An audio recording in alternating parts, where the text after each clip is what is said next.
Hi Sag, welcome back to the Warrior's Journey Tarot. This is going to be your love reading for October 2nd to the 8th. Let me light a candle. Let me light a candle.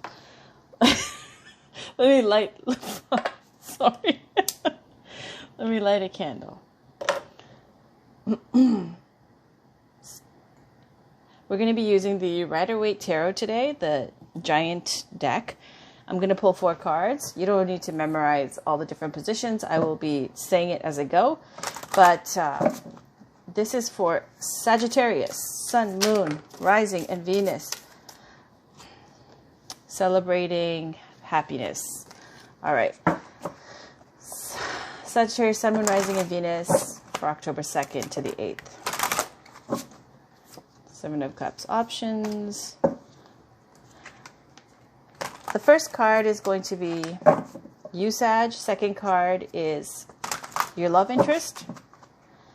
Third is the situation. And the last one's the outcome. And then I'll pull how do they feel about you? How do you feel about them? Hopes and fears, challenges and obstacles. And then some oracle cards. So let's get this started. Can we please get a reading for Sagittarius, Sun, Moon, Rising, and Venus for October 2nd to the 8th, please, in love and romance. For Sagittarius, Sun, Moon, Rising, and Venus for October 2nd to the 8th in love and romance, please. What's going on in love and romance for Sagittarius, Sun, Moon, Rising, and Venus for October 2nd to the 8th, please?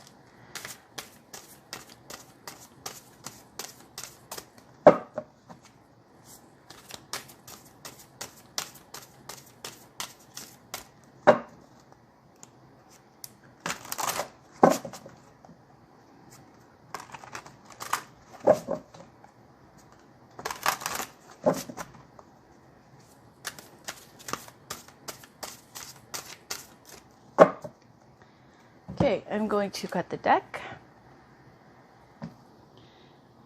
All right. Sag, this is you for October 2nd to the 8th, representing you. Oh, stalker card. Oh, geez. This is your love interest, the devil. I don't know which is worse. All right. This is a situation. Jeez. Holy moly. Outcome. All right. On the bottom of the deck, we've got Queen of Swords. Could be a single mother, divorcee, someone who works in a field professionally that has to do with being very articulate, well-spoken, someone who makes speeches, a teacher, politician, in tech, that type of thing. Someone who's very sharp and focused and a little bit hardened and been there, done that, seen it all. All right? Kind of energy. So let's read.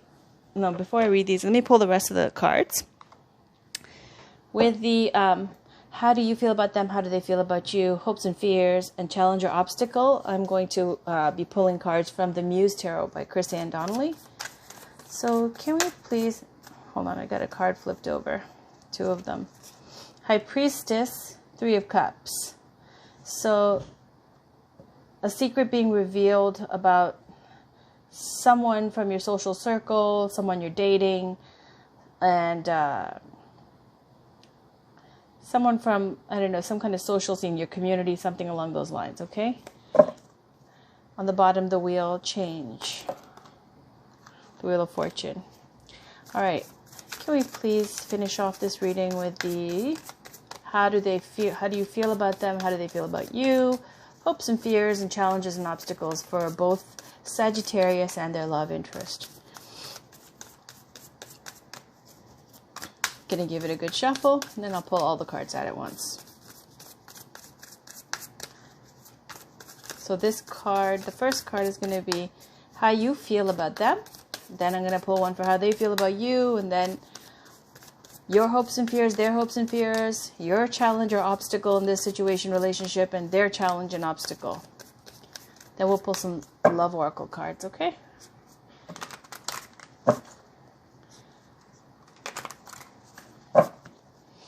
Okay, Sagittarius, this is very odd for your readings. Usually you get such cheerful readings. I am really shocked at these cards. It's a new energy for sure. It's for Sagittarius, Sun, Moon, Rising, and Venus for October 2nd to the 8th. Let me cut the deck.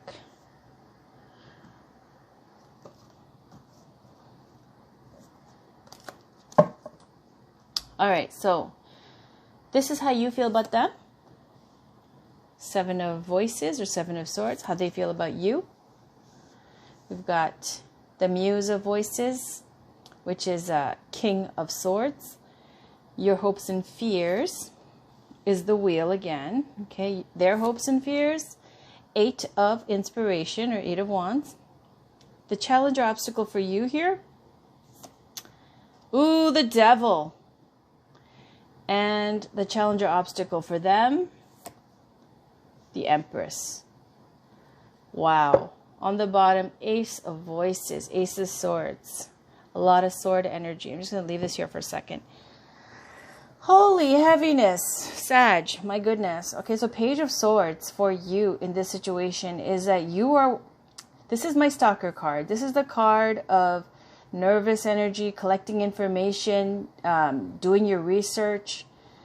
So for you, it looks like you are just super duper crazy obsessed about this person, okay? Because you're the one who's watching them. You know, you're watching them and finding out everything you can know about them, and even to the point where it might be through spying or finding out through friends, social media, looking them up, all this kind, any kind of way that you can to get info on them. Now, how they are in this relationship situation, this romantic situation here, is that they are the devil.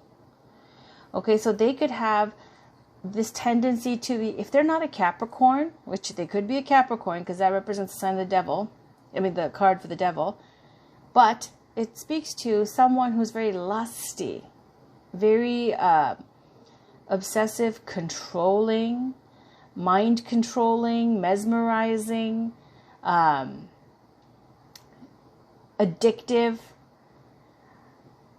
And it's got the lovers here chained. So the devil's got such a lock on the situation, on whoever they're dealing with, that it's oppressive. It's like, it's like, what's the word? Desire, attachments, seduction, magnetic, charming, but not good for you, not healthy. And very, you know, lower chakra kind of energy, okay? Now, for the situation, you got Ten of Swords. It's the completion of a cycle with the swords. This is about some kind of backstabbing, betrayal, cheating, abuse. Like this could be an abusive situation too because of the devil and the Ten of Swords. And Ten of Swords implies each sword is, look out in every chakra of this person's body and then some. It's major betrayal, okay? Where this person, it's literally, you can't get any lower than this. So the only way to go from here is up, okay, in the situation. And I don't think that this is them. And I don't particularly know, like if I had to say which one of the two that the Ten of Swords would be as, you know, representing your situation, it'd probably be for you, Sag. If not, if it's about just your relationship, this romantic link here that you guys have together, that the situation is that it's come to a toxic end at this point. But the outcome is the Magician.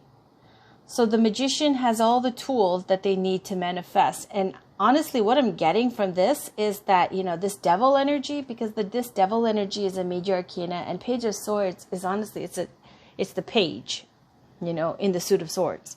So this energy trumps this energy. Also, we got another major arcana with the Magician, and the Magician in love and romance is someone who can manifest love easily. They've got the right clothes, the right looks, the right income, moves, you know, they're cultured, they travel. Like there's someone who's got everything to pull out of their grab bag to manifest love. Right? They're interesting, you know, they've got the ability to even, you know, be trickster, that trickster vibe of the magician, which is to manipulate. And the devil is manipulating you. The devil with the magician speaks to major manipulation, conniving, controlling, you know, able to bend you to their will. Now, because they can manifest love so easily, the outcome here is like anything is possible. The potential is there. Okay, with the magicians, like the potential is there, but let's get into the rest of the read. How you feel about them is Seven of Swords. You think they're sneaky. You think they're stealing energy from you or stealing something. Like the Seven of Swords is like, you know, after the Six of Swords, when you leave a toxic situation, Seven of Swords is when you're trying to start over. You're not good at it. Like if it was something in terms of a profession, you're trying something new and you're learning the ropes. If you're trying to paint a picture you never painted before, you're trying, but you're not that good at it. It's not going to be that great. Going to a new country, new home, new, like, you know, traveling, whatever. It's seeing what sticks, what works, what doesn't. It's this trial and error, starting over. And also there's an element of sneakery. That's why there's all these fox faces here, because it's also a card that comes up when someone's stealing. Or being sneaky, stealing information, or stealing, I keep saying energy, or also skimming money from the till, like something a little sneaky where you know and you see it. So Sag, you know what they're doing. You're aware of it. And it's almost like you're waiting until it gets to a point where it's so blatant and so obvious that you can just go, look. Anybody around who sees this is going to say that you're the one who's in the wrong. Like, this is crazy. You really went too far this time, and I caught you red-handed, right? So how they feel about you is the King of Swords, or the Muse of Voices, okay? So how they feel about you is that you're ready to cut them off. That's how they feel, okay? Or that they want to cut you off. I don't know. The Muse of Voices, King of Swords, represents a single parent energy, a divorcee, someone who's very sharp with their tongue. So, but the thing is, they're very logical and fair, okay, respectable. But again, with the King of Swords and all the swords energy, the devil and the magician, there's so much manipulation going back and forth. Like, how they feel about you with the King of Swords, it's, in one way, it could be that they are, you know, using logic instead of their heart.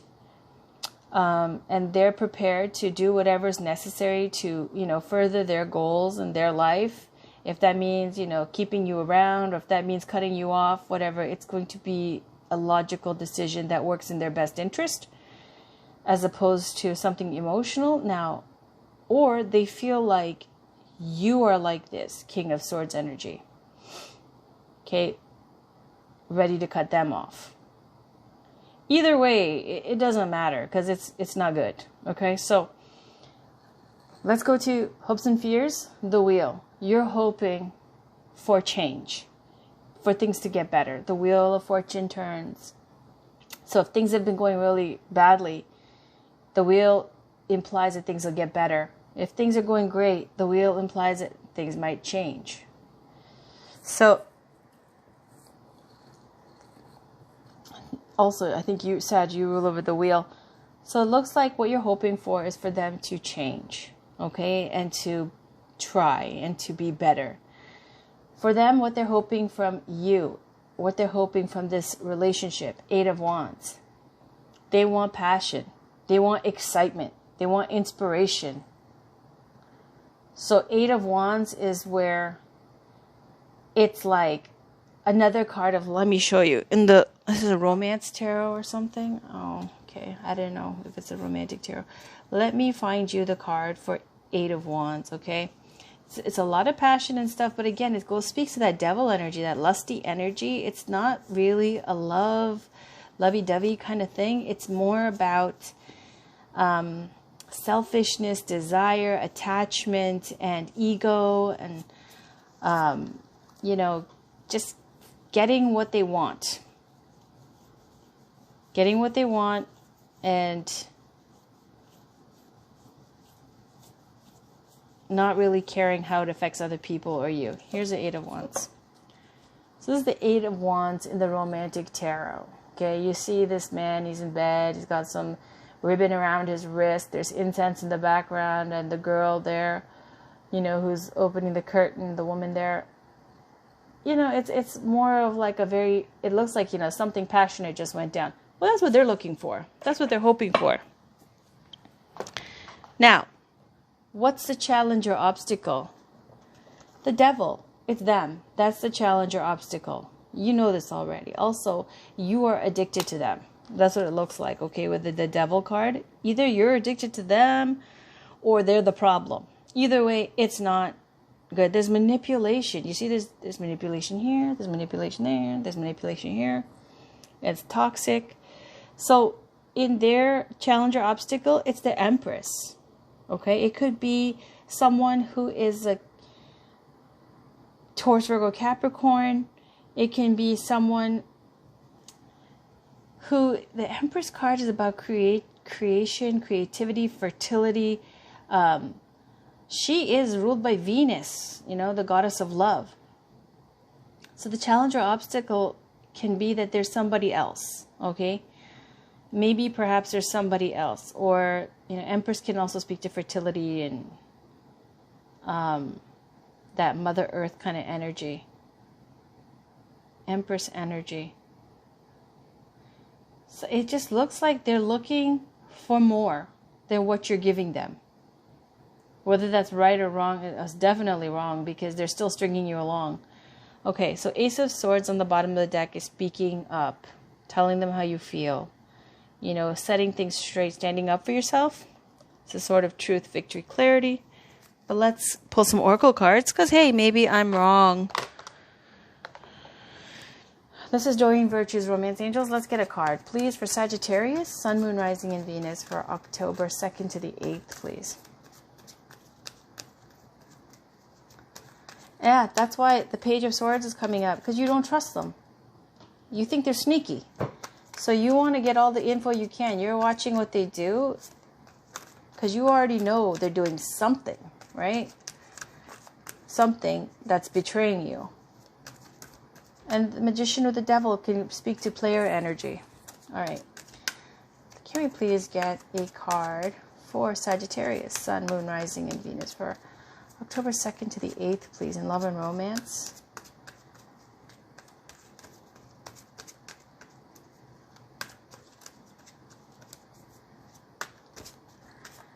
This is for Sagittarius, Sun, Moon, Rising, and Venus for October 2nd to the 8th. Unrequited love. There's not enough attraction or chemistry to keep this relationship going. See? All right, so it looks like an ending here. And love yourself first. Your self-respect makes you more romantically attractive. Okay, so I'm going to put these here. I'll put this here. I'll put this here.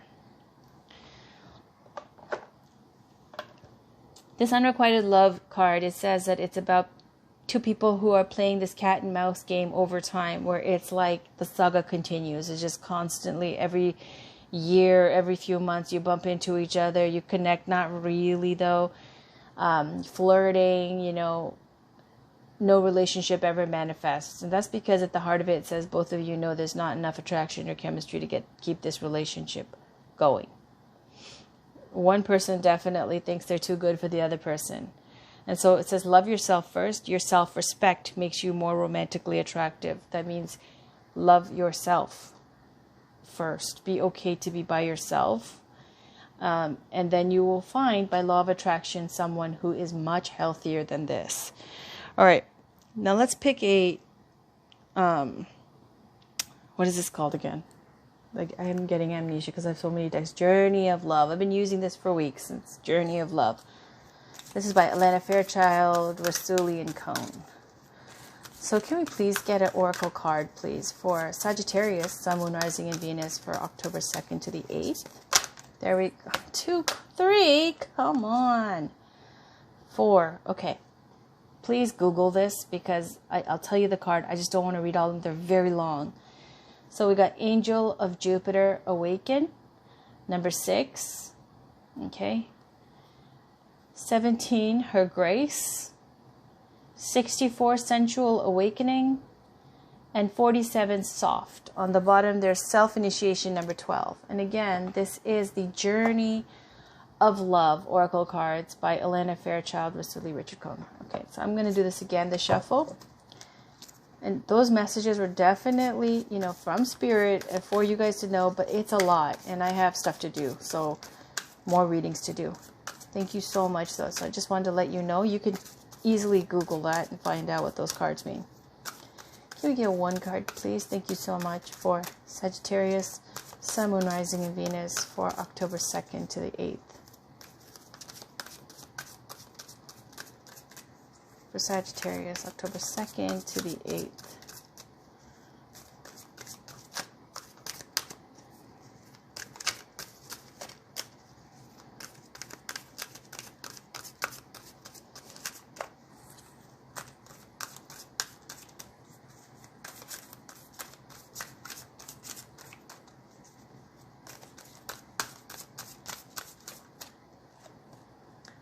God speaks. All right. On the bottom, we have Shakti, 19. I'll tell you right now, this is when you're playing it small because there's constant fighting with your relationship. Shakti is about strength. And it's saying in Hindi, and it's saying that with this energy, it's like trying to fit the energy of the sun into a little like nightlight lamp. And that's going to burn the whole house down. So it's saying just break free and do what you need to do to be happy and to be free. Because this ain't going to work. All right, so let's read 33. God speaks. There's a poem with every card. So I'll read that and then the rest of it. So it goes, well, you see it. When the first sound was born, the air was filled with fantasy, like the flower's sweet perfume alive in the moment. There was nothing else, only the energy coursing through my body and the tears on my cheeks. I was carried away on the strings, each note striking a chord within and answering with the emotions of my soul. How priceless the surprise, how powerful the memory to be with the violin when it sings. Okay, so it says, this oracle brings you guidance. You are being loved into becoming. Be open to being shown the divine genius in all that is happening. If you feel you are being nudged, know you are being nudged by the divine. If you feel you are being held back, know you are being held back by the divine. All is happening perfectly for you, and all will unfold in divine timing. The divine is speaking to you. When you are captivated by the beauty of nature or an illogical sense that everything is okay, listen. That's the divine talking to you, reassuring you that all is unfolding according to spiritual law in perfect cooperation with your own destiny. So it says here, underneath the silence, there is the endless music of love pulsating throughout the universe. It might be a feeling in your heart that you can only access when you are still relaxed, dancing in a yoga practice, or even half asleep. It assures you that behind any struggle or challenge, there is only ever the divine seeking you out, calling you to surrender some fear or doubt or other so you can move closer. Trust in the sound of love beyond anything else, for in truth, no matter what may appear to be, there is nothing else. All right, so that was that deck. I hope that resonated for some of you. Let me pull this new deck, a card from this new deck that I got. It's not exactly a love oracle card, but it's good for, you know, giving you some practical, down-to-earth, fun, straight-up kind of advice. So this is called Believe in Your Own Magic by Amanda Lovelace. Can we get one last card, please, for Sagittarius, Sun, Moon, Rising, and Venus for October 2nd to the 8th. What guidance is there for Sag for October 2nd to the 8th? Oh, there we go. Evil Queen, you deserve sugar not salt. Okay, so let me move this over. It's not a bad card. So I'm going to go like this.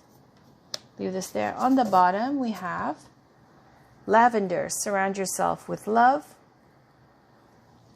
Okay, so let me read you this one. It's very short. Number 2. Evil queen, you deserve sugar, not salt. Someone in your life is mistreating you. You keep trying to see the good in them, but they just keep disappointing you again and again. Truth is, some people don't deserve second chances. As difficult as it may be, this is your sign that you need to cut them loose. Unfollow them and block their number. It's time to move on. Do whatever it takes to find some inner peace, for it's just as precious as gold. And with that being said, Sag, that was your reading for the 2nd to the 8th in Love and Romance. I'll have generals out after this, and then I'll have your next week's Love and Romance reading, so please check back in before then. Thank you for watching. Bye for now.